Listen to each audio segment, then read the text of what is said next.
आज हम लोग अनकॉन्शियसनेस के प्रमुख कारण सीखेंगे।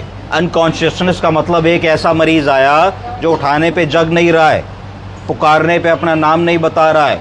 बाबूजी आँख खोलिए, नाम बताइए, ऐसे हमने किया है ना, तो इसको पेरिफेरल पेन कहते हैं, पेरिफेरल पेन कहते हैं। ठीक है, इस पे आपको लगा कि आपका मरीज़ नहीं रिस्पॉन्स दे रहा है, फिर आपने नाखून पे थोड़ा सा पेन देने की कोशिश करी तो देखा थोड़ा सा उसने चेहरे को विंस किया, बट स्टिल वो बता नहीं रहा है। फिर आपने सेंट्रल पेन दिया, बाबूजी बाबूजी बाबूजी बाबूजी, तो आपने देखा कि he tried to register this central pain but still he is not conscious, he is in deep sleep.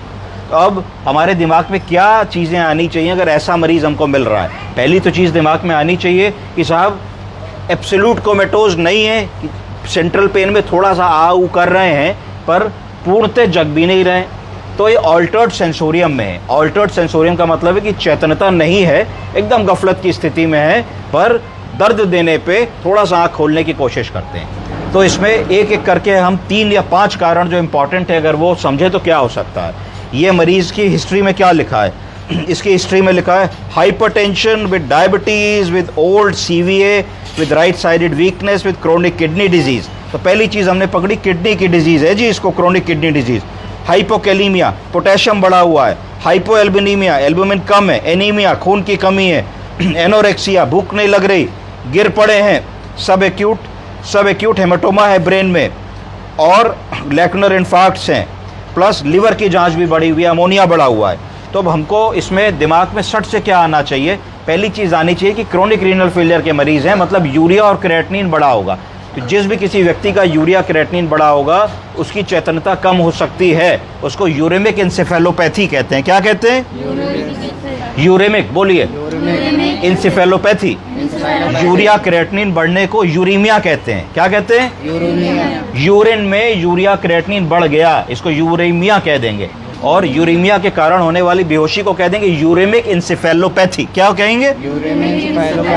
इसके लिए खट से हमने देखा कि भाई हमारे मरीज का यूरिया क्रेटिनिन कितना है, तो फाइल में लिखा है यूरिया 185 है, होना चाहिए 40 से कम। क्रेटिनिन 4.3 है, होना चाहिए 1 से कम। तो हमें लगा हाँ भाई हो सकता है कि बढ़ा हुआ यूरिया क्रेटिनिन इस मूर्छा का कारण बन रहा हो। फिर हमें पूछना चाहिए कि ये तो क्रोनिक किडनी डिजीज़ के मरीज हैं, इनका तो इतना यूरिया का 6 महीने से चल रहा हो, 6 महीने से तो बेहोश है नहीं, बेहोश तो अभी 10 ही दिन से हुए हैं, 5 ही दिन से हुए हैं, तो शायद कुछ और भी कारण हो। फिर और हमने सोचना शुरू किया कि और क्या हो सकता है। फिर हमने देखा कि इसका जो अमोनिया है, सीरम अमोनिया इस पेशेंट का बढ़ा हुआ है, 300 के करीब है। तो एक चीज़ दिमाग में आई कि अमोनिया की जो नॉर्मल वैल्यू है वो 15 से लेके 80 तक होती है, इसमें 300 है, तो अमोनिया बढ़ने के कारण भी आदमी बेहोश हो सकता है। अमोनिया गैस के अंदर ताकत होती है कि वो ब्लड ब्रेन बैरियर को क्रॉस करती है, और जब लिवर कमज़ोर होता है तो लिवर अमोनिया गैस को डिटॉक्सिफाई नहीं कर पाता। उस केस में ammonia gas blood brain barrier को क्रॉस कर लेती है, इसको कहते हैं हिपैटिक इंसेफेलोपैथी। क्या कहेंगे? तो हिपैटिक इंसेफेलोपैथी एक दूसरा कारण हो सकता है इनकी बेहोशी का। पहला कारण था किडनी वाली इंसेफेलोपैथी, उसको क्या बताया था? Uremic encephalopathy. ये है हिपैटिक इंसेफेलोपैथी। तीसरा हमने कहा भाई हमारे मरीज के TLC DLC कितने हैं, तो रिपोर्ट हमने पलटी तो रिपोर्ट में निकल करके आया कि हमारे मरीज के TLC और DLC बढ़े हुए हैं। TLC काउंट 21,000 है और न्यूट्रोफिल्स करीब 90 के आसपास हैं। तो हमारे दिमाग में ये बात गई कि ये इन्फेक्शन के कारण तो ऐसा नहीं हो रहा है। तो तीसरी डायग्नोसिस बनी सेप्सिस या सेप्टिसीमिया। क्या बनी? तो अगर संक्रमण खून में बढ़ जाएगा तो भी इस तरीके की प्रॉब्लम होगी।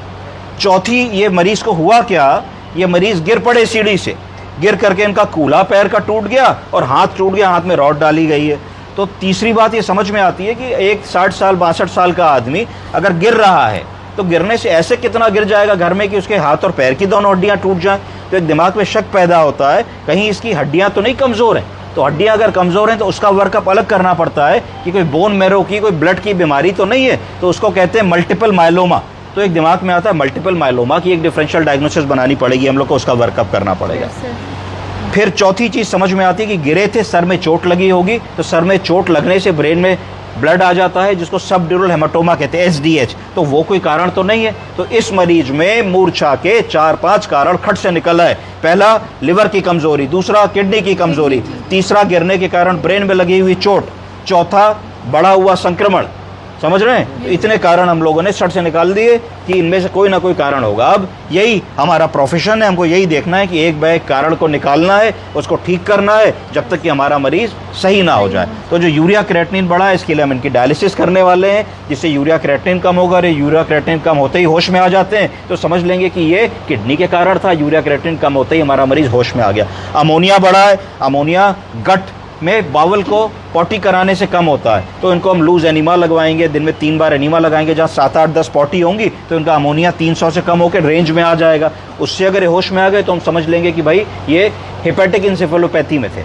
संक्रमण के लिए हम प्रोकैल्सिटोनिन, गैलेक्टोमेनन और काउंट्स को रिपीट करके देखेंगे और एंटीबायोटिक ब्रॉड स्पेक्ट्रम लगाएंगे, जिससे कि एंटीबायोटिक इन्फेक्शन से हो रहा होगा तो 2-3 दिन में एंटीबायोटिक जब असर करेगी तो इनको चेतनता आ जाएगी।